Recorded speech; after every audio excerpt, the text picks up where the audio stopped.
Yeah, before Chinwe was just asking us about healthy eating, really.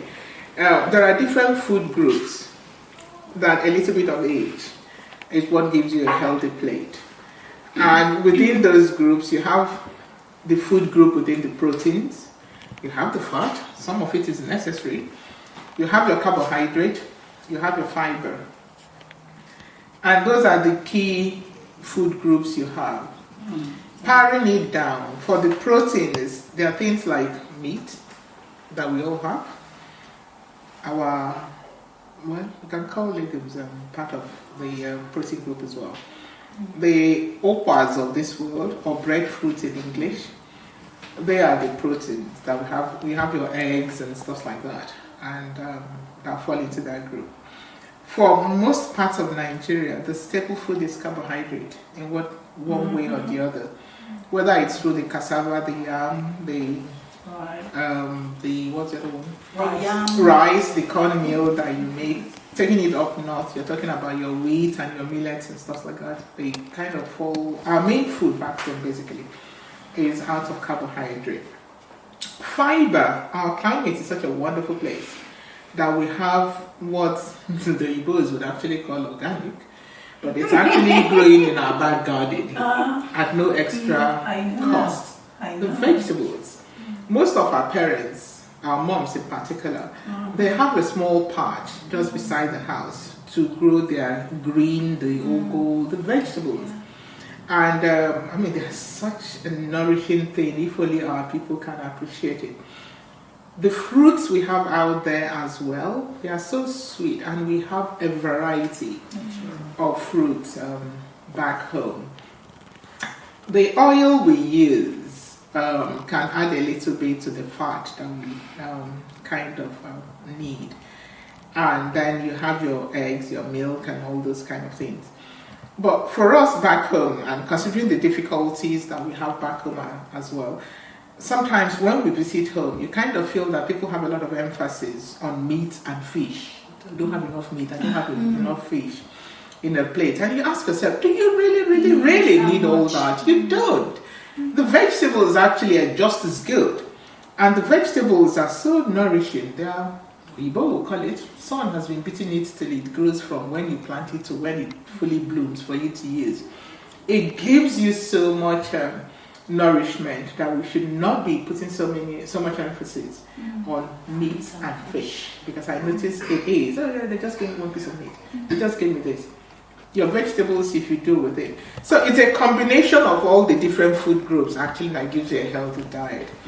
And underpinning all this is whatever you do it in moderation. Don't do excessive things. Just sometimes you look at somebody, their plates, you can't look at the other side like the beautiful said, and it's all heaped with apple is there. You have meat on top, you have fish on top, there's stew on this side, there's just for one person. How you're going to finish that in one sitting, only God in heaven knows. But it's essentially doing things in moderation. Those are the key things, and adding the different food groups at any meal time. To just add on what Dr. Osler said, the key here is moderation. We're not saying you have to give up any particular group of food. The only thing we strongly say give up is smoking. Alcohol, yes, again in moderation. A little bit after you've had a stressful day in the office and you come back home, a small glass of wine, that's acceptable. But then if that small glass becomes a full bottle of wine every night, that's where the problem starts. And we know some of us, your intention is, I'm only going to have one bottle of Odeku. Our big stand. I'm still looking around. Before you know it, you're in a company of friends after work. One bottle of Odeku becomes two, and then you add your Golda, you add your Moet. Before you know it, you've lost control. That is the dangerous part. We call that the slippery slope. If you are one of those that can't stop, then it's better you don't go there at all. But if you can, you have your one bottle of Gulda, and that's it for the day, that's acceptable. And as again, to add on to the group of food, our dear Dr. Osler have explained it very well. Our vegetables should be the main portion on that plate of food.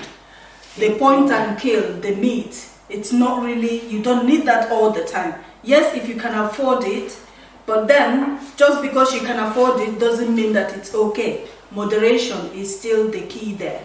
So the main thing should be your vegetable, a small portion of your meat or your fish, and then your alcohol is your 1 glass. And if you try to practice that moderation, I'm sure all of us will have a much better life and much better health.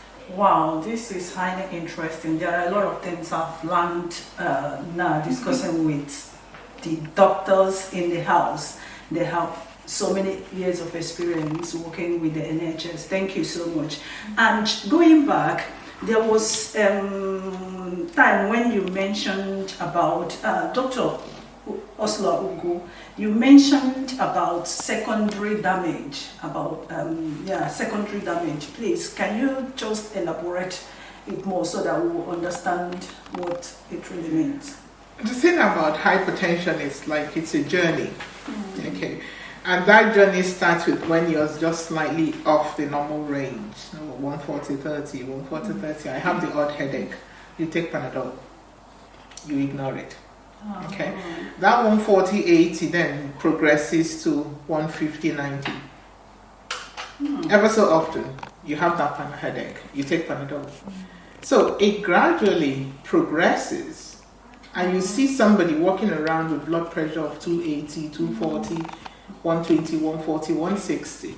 And then what happens is that because the pressure is so high, it then impacts on the end organs. And usually, the end organs that will be impacted on is your kidney. Going up to the brain, that is all this stroke sometimes you talk about. Because you either, the vessels actually get so distended and blown up, and when the pressure within those vessels is so high, sometimes it ruptures. And that is what gives you the stroke. There are 3 different types of stroke. The commonest and mostly the killer is the ruptured one. You bleed within the brain. Okay? So this high blood pressure as well damages the heart itself. So that's what I meant by the end organ damage. Because most times you get to know, assuming you've not been taking care of your health up until that stage, it's either you go have a blood test or you go and have an echo, a heart scan, and then they tell you your heart is dilated. Or then they do a blood test and tell you that the kidney function is not good. Those are the secondary effects you can have from chronic hypertension, because the BP has been high for a very long time, and then it started damaging the end organs. And that is how most people are killed. That is what kills more than anything else. Okay? So that's what I meant by the secondary damage. All right. Wow, that's highly interesting. Yeah, that is really very true. That's how you can imagine it. The high blood pressure, in simple terms, we call it a silent killer. Because often than not, it doesn't give you any symptom. By the time you start getting the symptom, it's too late. Now, the end organs we're talking about, you also have the effect on the eyes. Because the eyes and the kidneys, these organs have very tiny blood vessels. And therefore, if that blood pressure is that high and the heart is having to work twice the time to pump the blood, then you can imagine these tiny blood vessels with very thin walls. It can just rupture because of the pressure within the blood vessels. And that's what often will lead to the stroke and the heart attack. Barbara. Oh, Barbara. Yes, now I remember. My grandmother, yes. Yeah, you see somebody, they are limping because they've had a stroke. They say Barbara. Exactly. That is the stroke that we know of these days. Yeah. And then you also get the damages to the arteries, the same arteries in your legs. So some of us, when you're walking and you're getting pain in your calf, again, that's a very important sign that you need to go and see your doctor to be checked out. Because that could be a sign of peripheral vascular disease when your blood vessels have been damaged over time because of persistently raised blood pressure. Wow. Oh, that's really important. And there is this particular thing that worries me about our people. You know, at times when you tell them to go and measure their BP. For example, I had one of my cousins sometime 3 years ago or 4 years ago. So he was always complaining of headache. So my uncle asked him to go and check his BP. So one day when he came to his house, he tried to measure his BP, and that BP was reading around 200 over.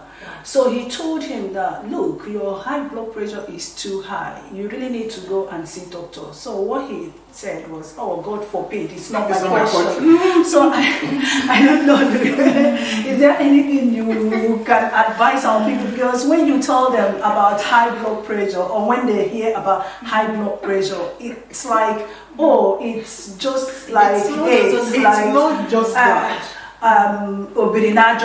No, it's not just hypertension. It's something that can be managed. People need to understand that there are illnesses. It is nobody's portion.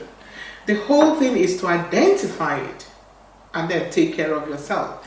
Saying that it's not my portion, for the life of me, whose portion is it?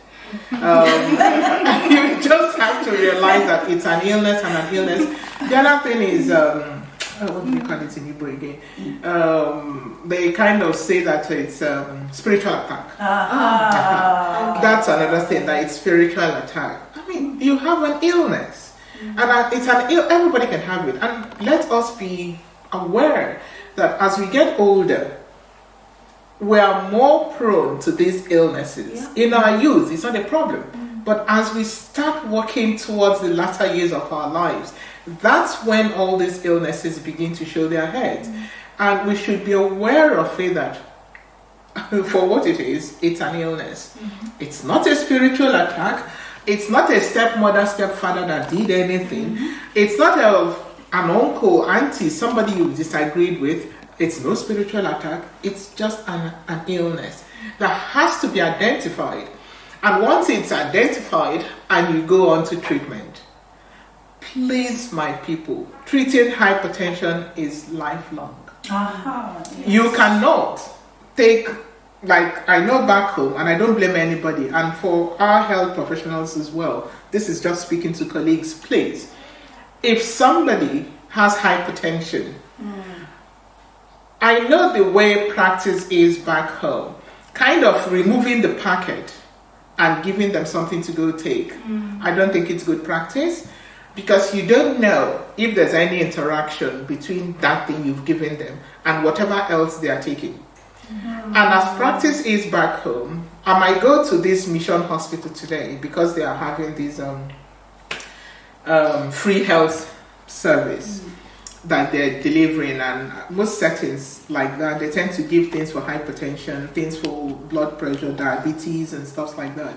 Those are the things they do. But resident practitioners, please consider drug interactions when you are giving people any medication. And at the same time, if you're going to give me something to take, I would like to know the name of what I'm taking.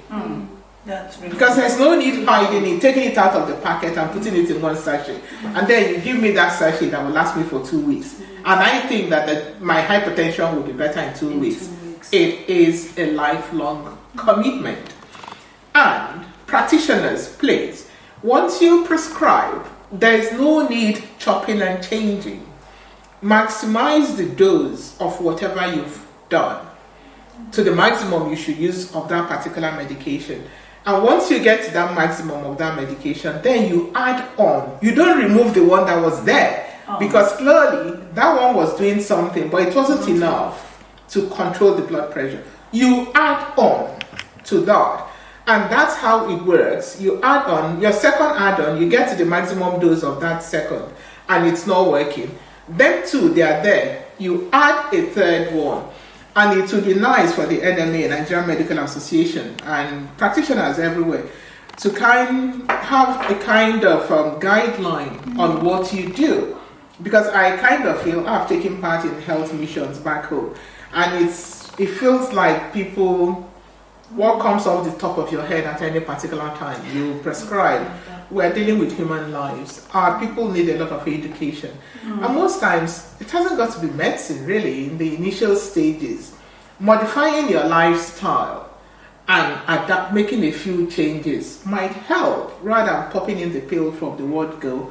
They come back again, you change the pill, letting people know that it's lifelong. It's of a huge benefit.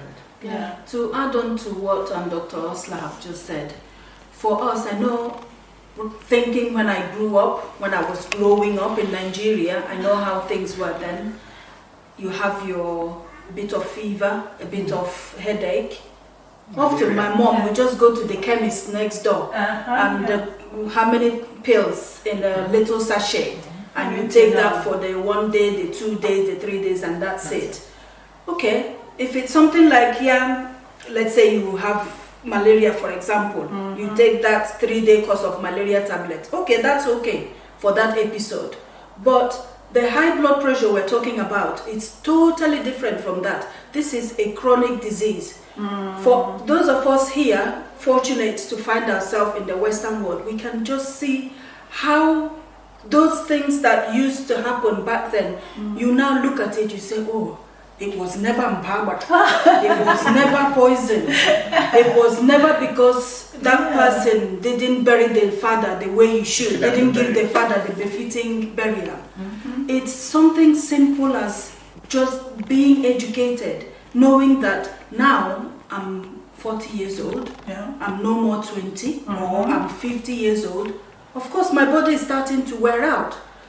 Think about it in simple terms, brothers and sisters. You buy a car today, a brand new car, you're mint. Is it going to be mint forever? No. For the first year, yes, you'll enjoy it. Maybe for the first 3 years, you don't have anything to do with the mechanic. But then after that, you need to get it serviced at least once a year. To make sure that it's running. You need to look at the tires and all of that. The brake fluids. I'm not a mechanic. Here we also have to do our MOT. But in simple terms, you have to go and visit your mechanic to service that car for you. That's the same thing we should be doing to our bodies. Once we hit that 40, my brothers and sisters, remember, that is the number. You have to do things to improve your health. That sachet the doctor have given you, like my dear sister have said, yes, it will be good for us, the practitioners, explain to this person and educate them. This is high blood pressure. This is a lifelong condition.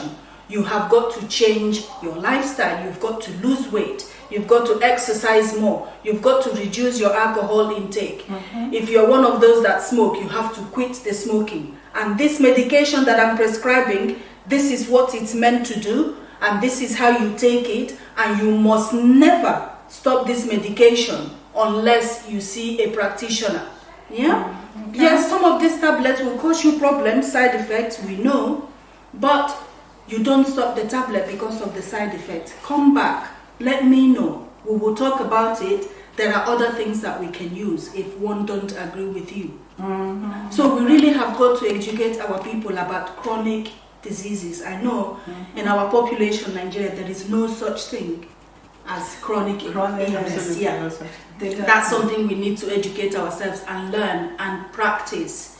Knowing that if I take this medication, this is what I'm aiming for. And please, it's even better if you can stick to one practitioner rather than, yes, there may be Salvation Army may come to offer you free healthcare for that period, but if they've gone and they've given you that medication, it's then important for you to have a clinician you would go to make sure that you continue that treatment and monitor that disease and make sure that it's not getting worse. Equally, make sure that that medication you're taking is not causing you too much side effects. And again, to add on to that, also we will also have the population, we will refrain from self-medication. This is something we do even up to these days. Self-medication, I mean, sometimes it does, more often than not, it does more harm than good. How do you know that medicine you're taking? How do you know the dose? How do you know, do you need to be monitored? Certain medications, you have to have a blood test to make sure that, yes, number one, it's managing the condition, and it's not causing you any other problems. Because some medication, for example, this blood pressure we are talking about, some of the medications we take it, some of the side effects will be you end up with low sodium or high potassium, depending on which medicine has been prescribed. So it's important that you see your doctor at determined intervals for your review to make sure that yes, the blood pressure is coming down, and then your doctor will organize for you to have your blood test to make sure that there is no other problems arising as a consequence of the medication you've been prescribed. So for that reason, my people, it's good we refrain from self-medication. Wow. Let us refrain. Have you heard it? Let us refrain from self-medication. So there is another thing I remembered now. I remember my mother-in-law, she's dead. May her soul continue to rest in perfect peace. So when she was sick, at a stage, she got heart attack. So doctors gave, when she had this heart attack, they gave her drip. I'm just wondering, is it a good process or procedure giving someone who is having or who has heart attack a drip? Is it something that should be done? I think it's case by case. It has to be case by case. Yes, if somebody is having a heart attack, and yes, they're having a heart attack, but they are dehydrated, and you can only tell that dehydration once you've taken a blood sample to analyze. And some of the medication you've got to give to manage that heart attack, you need to put in a drip. Okay. Yeah, to transport that medication. So that's why I'm saying it's case by case. This drip thing, there is a place for it. It's not for everybody. It's not whenever you end up in a clinic, the first thing you get a drip. No, they should have analyzed your blood sample to try to find out what is the problem. Why is this person displaying these symptoms? Is there anything going on within? And by checking their blood, often you have all of this information to then guide the clinician as to, does this person needs to have this drip? Because if the person is fluid overloaded, because they've had a heart attack, which has damaged their heart muscle, and the heart is struggling to pump, and then you add more fluid into that mixture, that is a recipe for disaster. Even more fluid overload, which will ultimately cause more harm than good.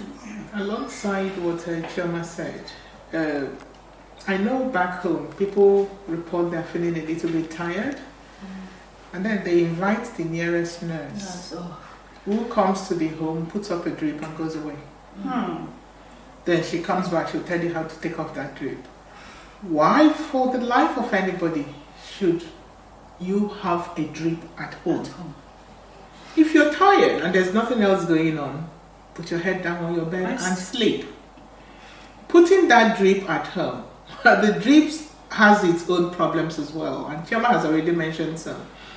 If it's not well controlled, it zooms in, and you find that the heart cannot cope, and that is instant death. Period. Oh my God. But why is the drip being put up in the first place? Because it looks like sometimes you go back home, it feels like I'm a little bit tired. The other drip, as they say. That's the self-medication. The other drip. Why are you running the drip? What is it for? Are you dry? You need that drip if you're dry. If you're not dry, water. Drink it. Sip it. Sip it. That's all you need. You don't need to rara drip. There's no rara drip. Rara drip, I'm sorry for the non-Igbo speaking understanding audience. There's no rara drip at all. What I mean by rara drip is people going back into your homes and setting up a drip. Usually they just put a nail on the wall and hang it there. And then put the, usually it's your green needle that you use. They put the green needle and they walk away. How do you control that? What is the drip for in the first place? Have you been vomiting your guts out? Have you had diarrhea that there's nothing in you? So if you've not been vomiting or if you've not been having diarrhea so much, ask yourself, what is that drip for? You don't need it. You are just tired and you need to go and rest, assuming every other thing is fine. The ones I've observed, and it feels like it's still a penny back home, is what is the equivalent of a HCA, a healthcare assistant, or not say Lisa, that's another one. Not say Lisa, as you call it back home. They are usually the ones that do this. They go home, put up a drip. Drip kills because it will overload you. Drip kills. If you're that dry, that is the only time there's an indication for drip. Not that I am feeling a bit tired. Please. Wow. Too much information, and I'm really happy with this. There are a lot of things, as I said earlier, there are a lot of things I've learned today regarding to high blood pressure. And I think our program is coming to an end. All right, okay. So, Doc, we will tell our audience about the treatment of high blood pressure. Yeah, so what do we advise our audience regarding to the treatment? Yeah. So following the first step is the diagnosis. Yeah. Once it's been diagnosed, it's always a good opportunity to practice what we call lifestyle changes. Okay. So look at what can I change. Stopping smoking, reducing your alcohol, reducing your red meat intake, reducing your fat intake. Yeah. Okay. Eating more fresh fruit and vegetable, which we do have plenty of them. Seasonal it is. Yes, we take that opportunity. Make the changes that we can. But on the other hand, there are some things that we cannot change. And for those of us that, yes, you've done your weight loss, you've exercised, you've changed your diet, your blood pressure remains high, then we do need the help of the medicines. And there are a number of them which your doctor hopefully should guide you. The most common one for us Afro-Caribbeans, Africans, our Caribbean colleagues, is the calcium channel blockers, which would be your amlodipine, your philodipine, your diltiazem. So there are a number of them in this group of the calcium channel blocker. They work much better for us black, African and Caribbean people. And like my dear Sister Osla said, once you start one treatment, you always start at a small dose, because if the blood pressure is that high, you don't want to suddenly bring it down. It's got to be a controlled, gradual process. So you start at your starting dose. Commonly, if let's take amlodipine, it's 5 milligram, and you do that for 2 weeks, 3 weeks, you review. If that's enough, then that's it. That's all you need, lifelong. And then you come for your yearly checkup to still make sure that that 5 milligram is still okay. There may come a point when that 5 milligram stops working for one reason or the other. Maybe you've gained weight, or just because you're older, your blood pressure has risen more, because that's how the body behaves. Then we step up that dose. We should do that with one medication. Once we get to the maximum of that single medication and the blood pressure still remains high, more than the 140/90, then I think Dr. Osla here mentioned it already, then we add a second medication. And this commonly will be your ACE inhibitor. This is a medical term a lot of my fellow colleagues will understand, which is the lisinopril, the enalapril, the ramipril. You start at a small dose, and then you monitor the blood pressure, and you titrate the dose of the medication until you get the control that you want for that person. So for some people it's only one medicine, for others it may be 2, it may be 3, it may be 4. Once again you get to the maximum of that second medicine. If the blood pressure still remains high, then you add your third medicine. The 2 ones stay at that dose, you're not changing them. You stay at that full dose, then you add medicine number 3. Again, you start small and you gradually increase until you get to the dose. So we said some people now need 3 medicines. So generally speaking, blood pressure medicine, there will be about broadly 4 groups, 5 groups rather. You have your calcium channel blockers, this is your amlodipine, philodipine. You have your ACE inhibitors, this is your lisinopril, your ramipril. You have your ARBs, For those people that cannot take the ACE inhibitors, this is your losartan, your candesartan. So you either use ACE inhibitor or the ARBs. And then you have your diuretics. This is your bendroflumethiazide. This is your indapamide. And then you have your beta blockers. This is your bisoprolol, the atenolol. Oh. And then you have finally you have your alpha blockers. This is generally the doxazocine. So I mean my fellow medical colleagues will understand these names. And just like Dr. Osler said, when we prescribe these medications to the patient, let's make sure they know the name of what they're taking because of possible interactions.